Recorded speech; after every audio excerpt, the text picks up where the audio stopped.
realisasikan segera tanpa disangkutkan atau digantungkan kepada syarat tertentu. Nek aku mati engkau tanah iki tak wakafno, iku ada ketergantungan.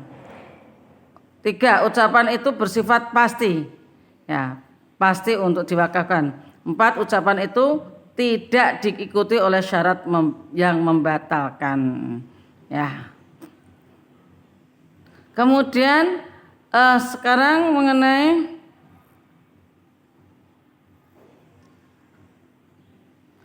penerima atau pengelola yang disebut dengan nadhir. Orang yang menerima atau orang yang bersedia mengelola harta wakaf dalam bahasa Arab disebut nadhir. Nadhir dapat berupa perseorangan yang ditunjuk oleh wakif atau lembaga. Seorang nadhir yang dipilih secara perseorangan hendaknya memenuhi kriteria: 1. Beragama Islam. 2. Jelas identitasnya. 3. Baligh, berakal dan adil. 4. Bertanggung jawab menjalankan amanah. 5. Memiliki pengetahuan tentang pengelolaan wakaf. 6. Mampu secara jasmani maupun rohani. 7. Tidak melakukan perbuatan yang dilarang agama. 8. Merdeka dan tidak terhalang oleh hukum. Itu nadhir. Harta benda wakaf.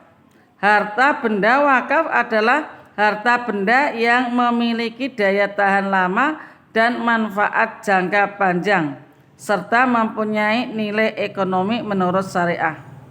Harta benda wakaf terdiri dari benda tidak bergerak dan benda bergerak.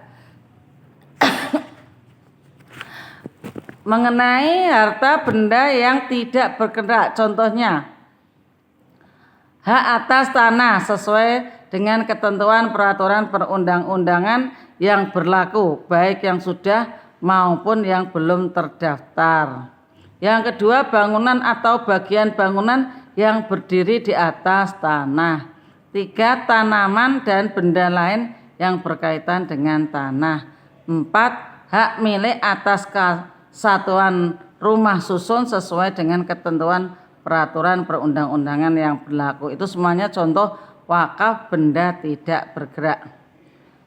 Sedangkan wakaf benda bergerak, contohnya wakaf uang dilakukan oleh lembaga keuangan syariah yang ditunjuk oleh Menteri Agama.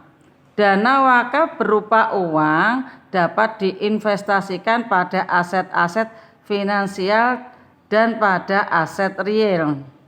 Yang kedua, logam mulia, yaitu logam dan batu mulia yang sifatnya memiliki manfaat jangka panjang. Kemudian yang ketiga, surat berharga. Yang keempat, kendaraan.